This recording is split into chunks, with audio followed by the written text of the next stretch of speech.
పరిటాల రవిని జగన్మోహన్ రెడ్డి గారు చంపించారు అనేటటువంటి దుష్ప్రచారం. ఏం మనుషులు పరిటాల సునీత గారు మీరు? మీ ఆయన చనిపోయి 20 సంవత్సరాలు అయింది.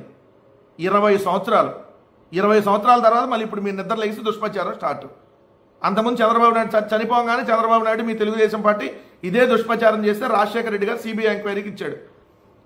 దానికి అసలు జగన్మోహన్ రెడ్డి గారికి సంబంధమే లేదు. ఆయన ఎప్పుడు బెంగళూరులో ఉండేవాడు ఆ టైంలో. ఆయన అసలు గవర్నమెంట్లో లేడు, ఆయనకు సంబంధం లేనటువంటి విషయం. ఆయన అసలు రాజకీయాల్లో కూడా లేడు ఆ టైంలో. అట్లాంటి మీ ఆయన్ని తప్పించేశాడంట. మీ ఆయన 100 మందిని చంపాడు. ఈ పరిటాల రవి అనేటటువంటి ఒక నీచుడు, నరహంతకుడు కొన్ని 100 మందిని పొట్టన పెట్టుకున్నటువంటి దుర్మార్గుడిని ఇంకో దుర్మార్గులు చంపేశారు. ఎవరిని చంపినా తప్పే. మీ ఫ్యామిలీ అంటేనే రక్త చరిత్ర. ఎన్ని 100 మందిని పొట్టన పెట్టుకొని సెటిల్మెంట్లు కబ్జాలు చేసి ఈ స్థాయికి ఎదిగారు మీరు. మీ ఫ్యామిలీ చరిత్ర మొత్తం తెలుసు. మీరు ఈరోజు వచ్చి మాట్లాడుతూ ఉన్నారు జగన్మోహన్ రెడ్డి గారు పేరు ఎత్తకపోతే మీకు అన్నం కూడా వంట పట్టదేమో. మీ తెలుగుదేశం వాళ్ళ జీవితం అంతా అంతేనేమో.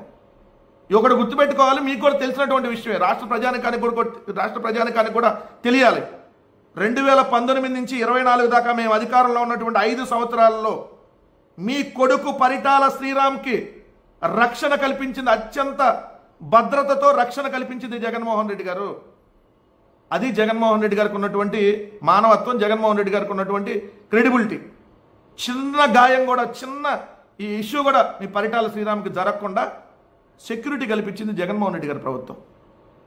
అలాంటి జగన్మోహన్ రెడ్డి గారిని పట్టుకొని మీ ఆయన చంపాడు. మీ ఆయన 100 మందిని చంపాడు కాబట్టి ఎవడు చంపుతాడు? మాకేం అవసరం? ఇప్పటికైనా ఇంకా అలాంటి దుష్ప్రచారం దయచేసి మానుకోండి.